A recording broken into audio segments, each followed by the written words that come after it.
All right, so we heard from a good bunch of people this morning. You heard about the challenges about procurement officials. How many are in the procurement field? Oh, good, great number of you. I applaud you for being in the procurement field. Sometimes we are underestimated as far as how many things that we need to know as procurement officials, right? So we have to understand the financial processes, the regulations, we have to understand the procurement, we have to understand industry, we have to understand everything about socioeconomic programs, we have to understand all the different complexities that we have to pull everything together. Sometimes procurement officials is always the one that takes the heat for everything. Oh, the procurement of the contracting officer didn't do this right. Oh, the contracting officer didn't do this right. So I'm here to tell you that a lot of things happen and a lot of changes are coming. And a lot of you who are in the procurement field have a lot of influence at the table. And so when we talk about change, it's where you sit at the table. So when we talk about the CXOs and the rules of engagement about information sharing, it's not just sharing information within the procurement field. When we talk about people, process, and technology, we have to look across the CXO community, the C-suite. So one of the things that I have learned over the past 30 years being in procurement is that one of my focus, and this is a personal thing, was I focused on IT and telecom. And some people ask me, well, Keith, why did you focus all of your experience on IT and telecom? It's because we're forever changing. You always have to change. The fascinating thing about information technology is that things shift every 3 to 6 months. Things do not stay stagnant. If I wanted a career that I would do something for 100 years, I would have picked another career field. So when we look at this process, what GSA is doing is I work in the IT category. So I develop acquisition solutions for IT and telecom. So one of the things that we need to do is let's get rid of one of the myths. There's not one size fits all.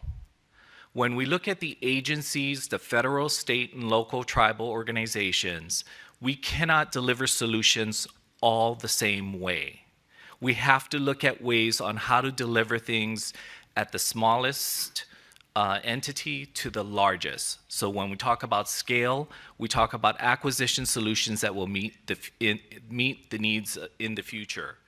So one of the things that we look at is shared services. How can we work across the agencies, not only at the federal, but the one beauty about the IT schedules within GSA is that it serves federal, state, local, and tribal.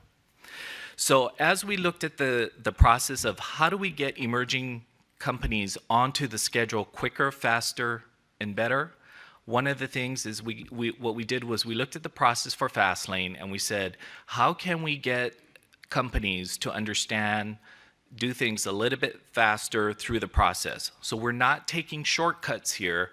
What we're doing is putting things through an accelerated process.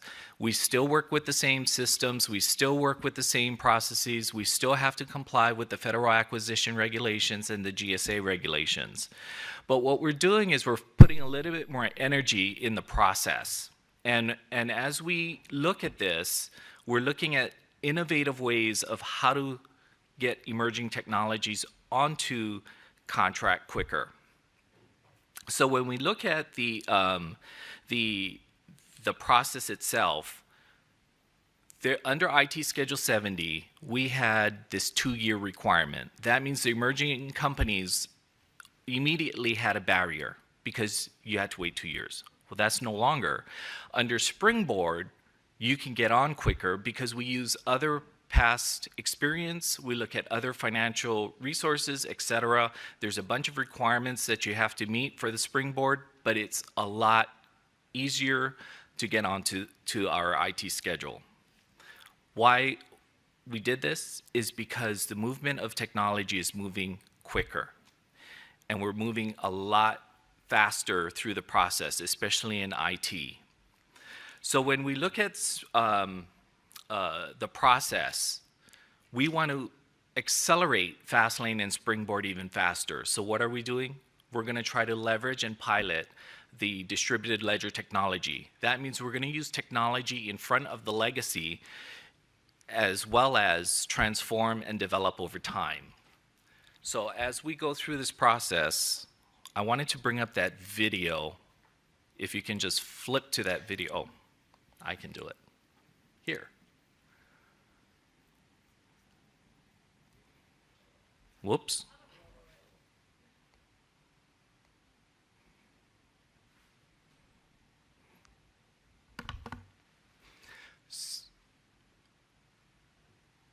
So what we're doing with this process, and forgive me, this was cut from a 15-minute video down to a 3-minute video. But what we're doing is we're taking distributed ledger technology, automating the processes with microservices, taking the process that we do today manually and automating it, all the while looking at the data.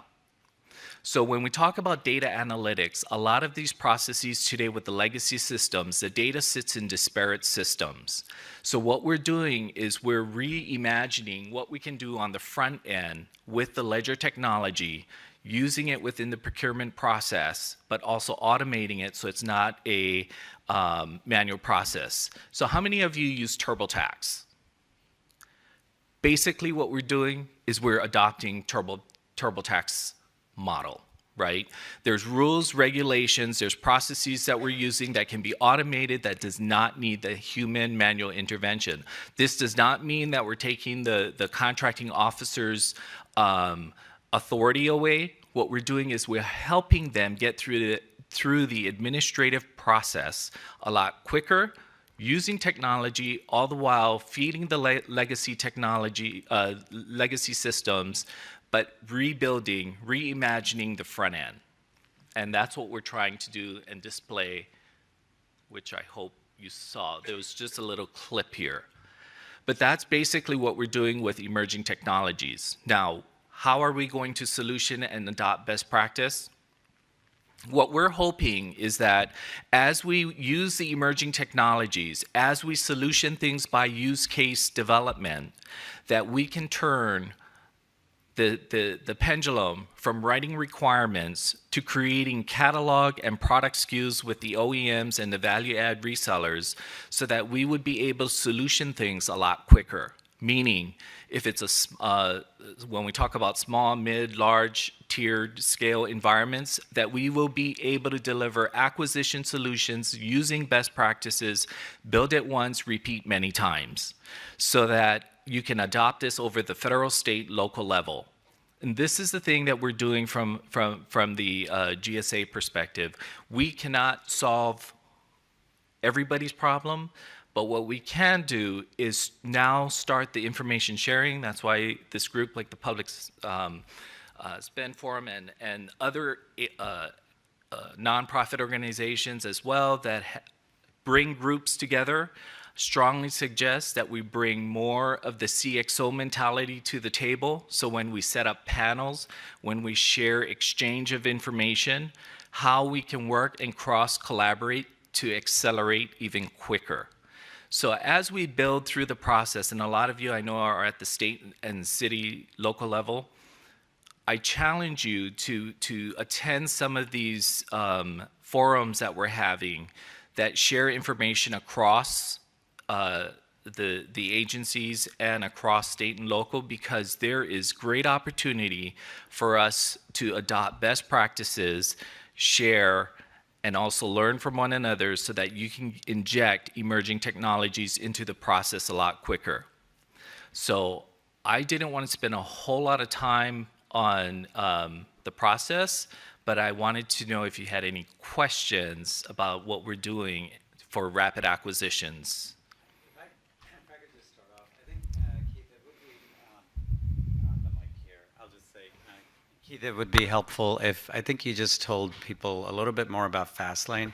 I think the problem that you were trying to address originally, even before blockchain, originally was around small companies taking a very long time to get on the schedule. What did you do originally to speed up that process? And I think that's the lesson I think we want to kind of relay back to a lot of people in terms of what can they do to compress time to allow, and you brought on X number of companies, I forget, I've seen Right. the number, right? Yeah. So under the Springboard, the emerging technology, what we did was more of this high-level information sharing up front, dropping things to plain language so people would understand, especially with the small business.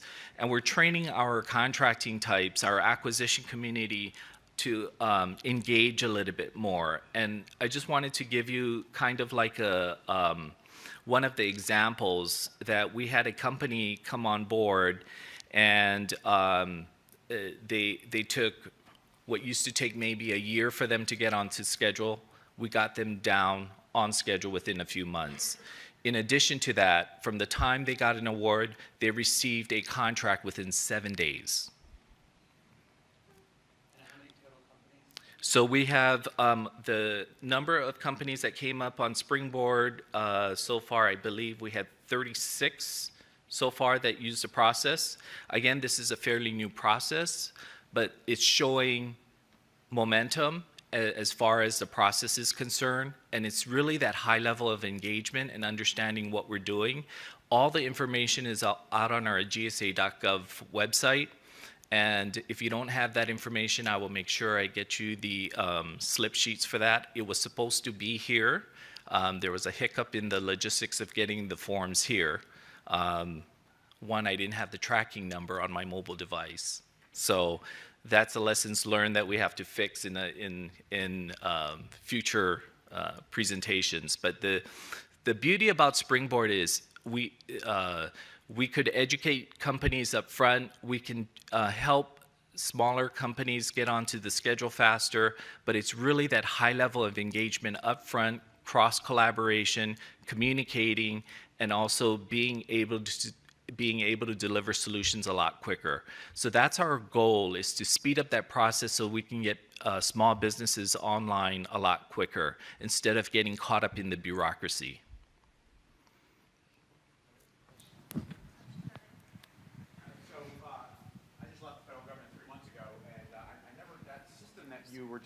Oh, thank you. The system that you were demonstrating, is that a production system or is it a prototype? Who's using it? So the distributed ledger technology is something I've been with GSA for a year and a half.